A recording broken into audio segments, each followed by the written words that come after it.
खिलती है मानो जैसे अमृत धारा। जिन्हें की वाणी में खिलती है मानो जैसे अमृत धारा। उनके वचनों को सुनकर होगा अब कल्याण हमारा।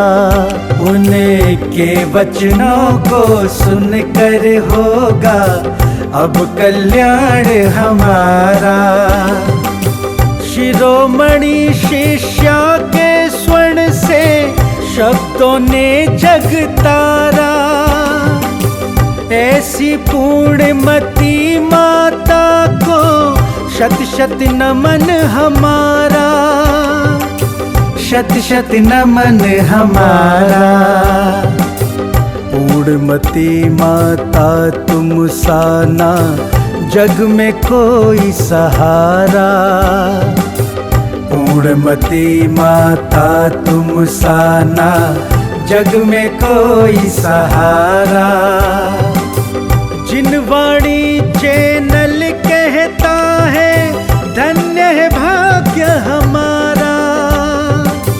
धन्य है भाग्य हमारा।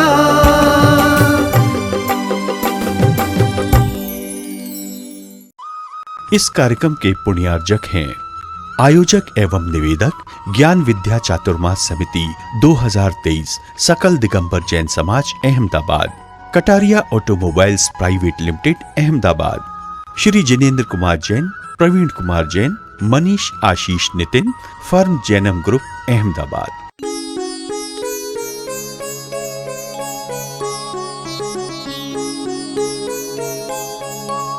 तुम क्या थे, कैसे थे, कहाँ थे, क्या तुम्हें याद है? जब तुम अपनी पिछली छूटी हुई पर्याय को याद नहीं कर पा रहे हो क्योंकि तुम जिस पर्याय में आए वहीं रम गए, तो वो तुम्हें क्यों याद करेगा? वो तो परद्रव्य है ना, तुम तो वही आत्मा हो, फिर भी अपनी पूर्व पर्याय को याद नहीं कर पा रहे हो क्योंकि इस पर्याय में आकर के तुम मस्त हो गए, अलमस्त हो गए, रंजायमान हो गए। बात समझ में आ रही है ना आपको? बड़ी गहरी बात है। जब तुम ही अपनी पिछली छूटी पर्याय को याद नहीं करते तो तुम्हें कौन क्यों याद करेगा? याद भी करेगा तो अपने स्वार्थ की खातिर याद करेगा। अगर उसके स्वार्थ की पूर्ति हो गई तो कौन किसको याद करता है? यहाँ कोई किसी को याद करने वाला नहीं है। ये झूठे झमेले में मत पड़ चेतन। अगर कुछ याद ही करना है तो अपने स्वरूप को याद कर ले, अपने लक्ष्य को, अपनी महिमा को स्मरण में रख के आखिर तू है कौन? तू अद्भुत है, तू अनुपम है।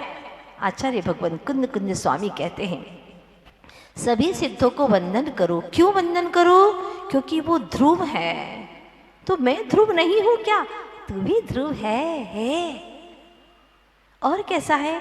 अमल है, निर्मल है। लेकिन दिन भर तो हम सफाई सफाई करते रहते हैं, घर की सफाई करते हैं, कपड़े की सफाई करते हैं और कपड़ा जिस पर पहनते हैं उस शरीर की भी सफाई करते हैं।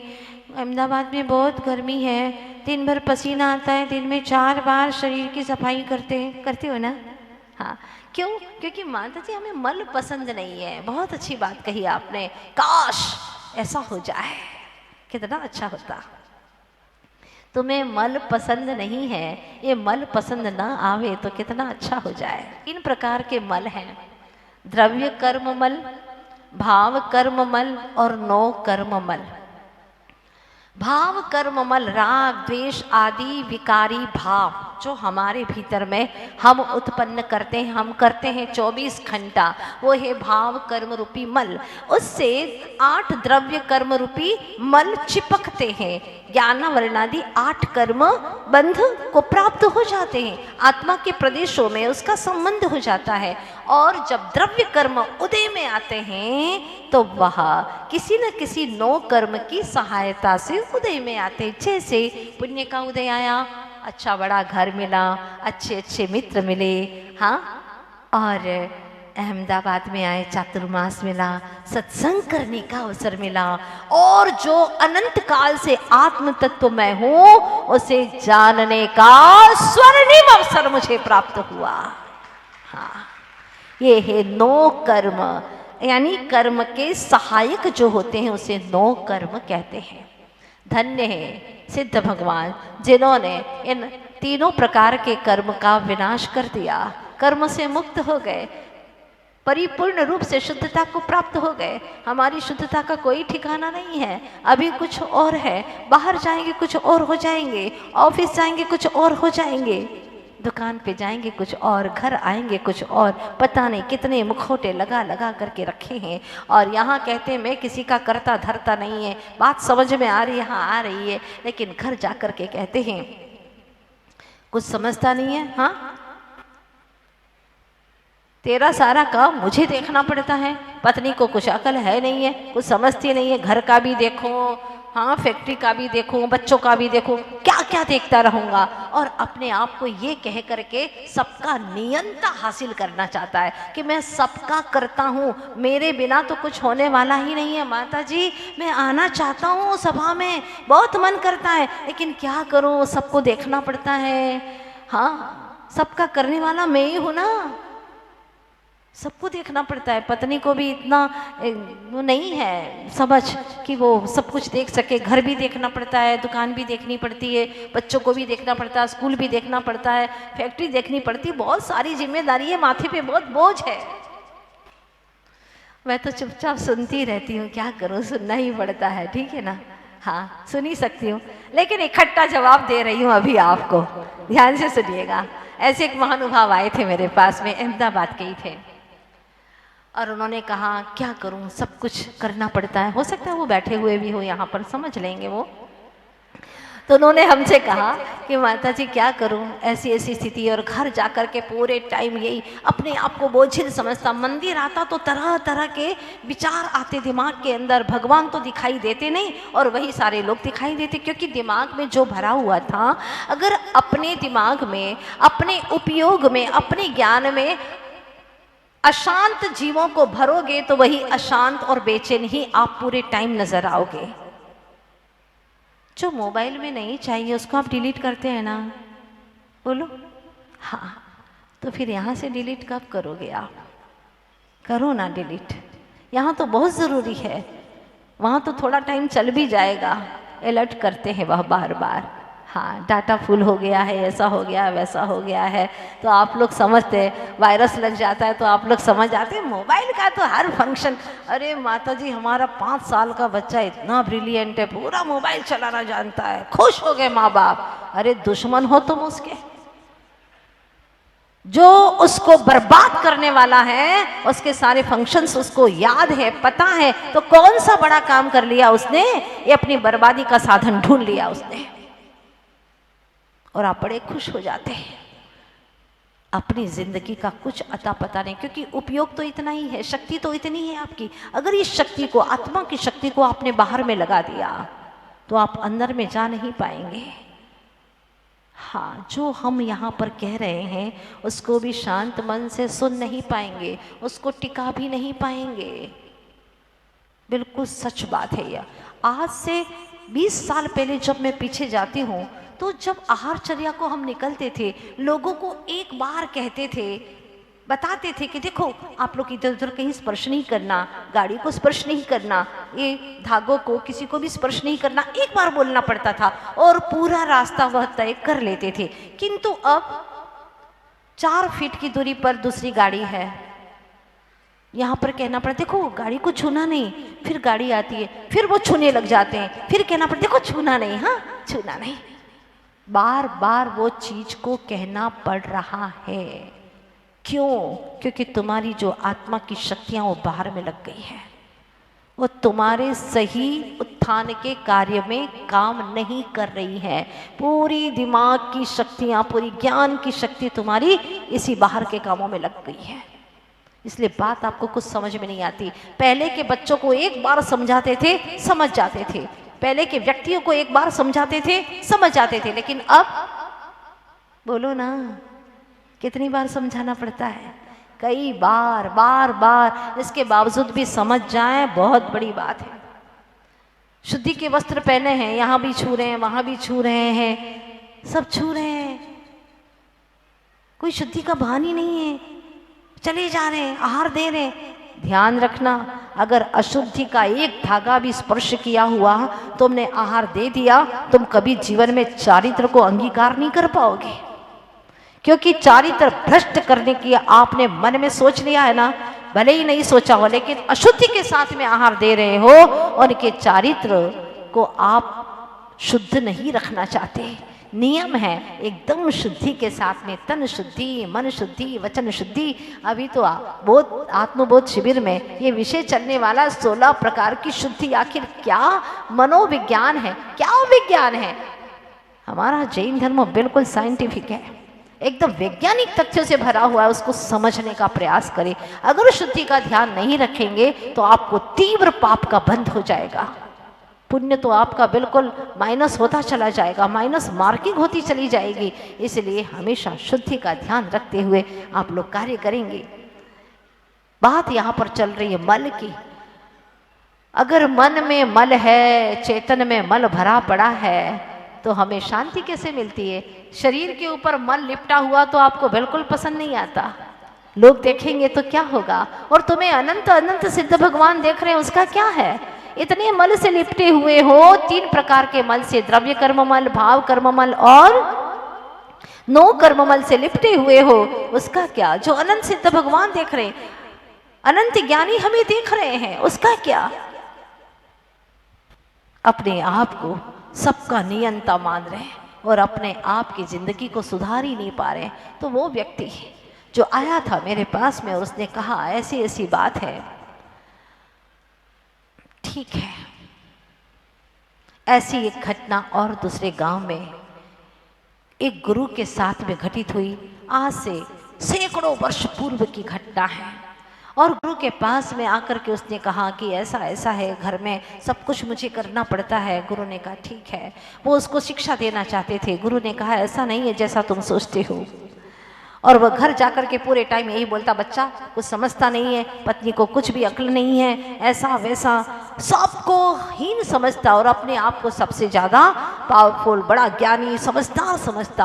आचार्य जी कहते हैं कि जो अपने आप को सबसे बड़ा समझदार मानता है वो अभी बहुत बीच मझधार में पड़ा है। सभी ज्ञानी जीव हैं, सभी ज्ञानी जीव हैं, लेकिन उनके ज्ञान की तरफ दृष्टि नहीं जा रही है। मैं करता हूँ उस तरफ दृष्टि जा रही है। तो गुरु ने कहा सुनो, तुम्हारे ऊपर बहुत बोझा है ना, मैं उतारना चाहता हूँ। उसने कहा बहुत अच्छा होगा गुरुदेव, अगर मेरा बोझा उतार दो। क्या करूँ? गुरु ने कहा 2 महीने तुम्हें घर का त्याग करना होगा। 2 महीने तक क्या होगा? बंटा ढाल हो जाएगा, सर्वनाश हो जाएगा। गुरु ने कहा चिंता मत करो, अगर नाश हो जाएगा तो उतना हम कहीं ना कहीं से तुम्हारी पूर्ति करवा देंगे, चिंता मत करो, उससे 10 गुना पूर्ति करवा देंगे, बस तुम निश्चिंत हो जाओ, तुम्हारा सारा बोझा हम उतार देंगे, गुरु का आदेश है। उसने कहा ठीक है, क्या करना है? 2 महीने तक घर का त्याग, नहीं जाओगे घर की तरफ। फिर घर वालों को लगेगा कि क्या हुआ मेरा, उसकी चिंता मत करो, मैं सब संभाल लूंगा। ठीक है, अब गुरु की बात स्वीकार कर ली। 2 महीने के लिए अब वह वहाँ से लापता हो गया और गुरु के आश्रम में जाकर के रहने लगा, धर्म ध्यान करने लगा। उधर से 24 घंटे तक घर नहीं आया। लोगों को बड़ा टेंशन हुआ, पत्नी को, पुत्र को, पुत्री को, छोटा बेटा और था, 2 बच्चे और 1 बेटी, बड़े परेशान, क्या हो गया, आए नहीं अभी तक। तो इतने में ही गुरु ने वहाँ जाकर के समाचार पहुँचाया कि बड़े दुख के साथ में ये घटना तुम्हें सुनानी पड़ रही है कि तुम्हारे पति का देहावसान हो गया है और वह ऐसा एक भयानक एक्सीडेंट हो गया कि शरीर के टुकड़े टुकड़े हो गए, इसलिए उनको यहाँ तक नहीं ले पाए और वहीं के वहीं पर ही उनका दाह संस्कार कर दिया गया है। सब लोग रोते रहे। रोते ही हैं लोग, कुछ दिन तक तो रोते ही हैं, नहीं रोए तो लोग भी तो बुरा मानते हैं ना। हाँ, रोना ही पड़ता है। रोने लगे लोग। आस पड़ोस के लोगों ने दिलासा दिया। पत्नी का व्यवहार बहुत अच्छा था, नेचर एकदम बढ़िया था, पढ़ी लिखी थी, होशियार थी, समझदार थी। तो 13 दिन के बाद में परिवार के लोगों ने कहा देखो ऐसा नहीं चलेगा, बच्चे हैं, कौन देखेगा, तुम्हें दुकान तो संभालनी पड़ेगी। सबके कहने से उसने दुकान को संभालना शुरू किया। बड़े बेटे की सारे लोगों ने मिल करके मदद की और एक बहुत अच्छी नौकरी लगा दी। बेटा बहुत होशियार था, व्यवहार भी माँ के जैसा ही था, पिता जैसा कटु स्वभावी नहीं था, अहंकारी और घमंडी नहीं था। तो जैसे ही उसने जॉब किया, बॉस बहुत खुश हुआ उसके व्यवहार से। और पत्नी का व्यवहार तो कहना ही क्या था, इतना गजब का व्यवहार कि जो पति के सामने ग्राहक नहीं आते थे, वहाँ 10 गुना ग्राहक लोग आने लगे। बहुत धड़ल्ले से उसकी दुकान चलने लगी। और फिर उनके परिवार के कुछ लोगों ने छोटे बच्चे को बहुत अच्छे गुरुकुल में दाखिला करवा दिया ताकि वहाँ जाकर के उसका अच्छे से अध्ययन भी हो। वो वहाँ पर पढ़ने लगा। अब घर बहुत व्यवस्थित हो गया। रही एक बेटी जो 22 वर्ष की थी। जैसे ही देखा लोगों ने कि इसकी माँ तो बहुत अच्छी व्यवहार वाली है और बेटी भी बहुत निपुण ही होगी, उसका विवाह भी बहुत अच्छे घराने में तय हो गया। और जैसे ही उसका विवाह समय आ गया, उधर 2 महीने पूरे नहीं हुए थे, गुरु पूरी घर की स्थितियाँ उनको बताते थे कि ऐसा ऐसा हो रहा है। अब तो उसके मन में बहुत बेचैनी हो गई कि बेटी का आज विवाह है और बाप जिंदा है फिर भी जा नहीं पाएगा, बड़ा टेंशन हो रहा है, मुझे जाने दो। लेकिन गुरु ने कहा तुमने वचन दिया है मुझे, 2 महीने तक तुम नहीं जाओगे, घर से अलग ही रहोगे, अपना वचन निभाओ। अभी 5 दिन और बाकी है। बेटी का विवाह हो गया बड़े धूमधाम से और सब लोग भूल गए सारी बातों को कि पिता का एक्सीडेंट हो गया है। सब अपने अपने हाल में मस्त हो गए। जब 2 महीने बीते तो वह आया और जैसे ही आया घर के पिछवाड़े में पत्नी ने देखा और पत्नी ने देखा तो जोर से चिल्लाने लगी, अरे भूत भूत भूत। पति ने कहा, धीरे से आकर के उसको पकड़ा, मुंह बंद किया, अरे चिल्लाओ मत, मैं जिंदा हूं, मैं भूत नहीं हूं, मैं भूत नहीं हूं। ऐसे ही बोलते सारे भूत, ऐसे ही बोलते, तुम दूर रहो मुझसे। अरे तू ऐसा मत सोच, मैं जिंदा हूं, आप तो जहां से आए हो वहीं वापस चले जाओ। देखो मैं देख नहीं सकती, मैं देख नहीं, मुझे बहुत डर लग रहा है। अरे डरे मत, मैं जिंदा हूं, देखना मैं भूत नहीं हूं। वो पत्नी आंख बंद करे करे उसको देखती नहीं और कहती, अब आप चले जाओ, हमारा घर बहुत सुख शांति से चल रहा है, अब वापिस इतना बड़ा दुख दे दिया और दूसरा दुख देने के लिए आ गए, अब चले जाओ। बेटी का विवाह बहुत अच्छे धूमधाम से हो गया, बेटी की नौकरी लग गई है, दुकान अच्छे से चलने लगी है, छोटे बेटे का अच्छे से गुरुकुल में दाखिला हो गया। अब देखो, अब रंग में भंग मत करो, जहां से आए वहीं चले जाओ, तुम चले जाओ। बात उसको समझ में आ जाती है, वह लौट जाता है गुरु के पास में।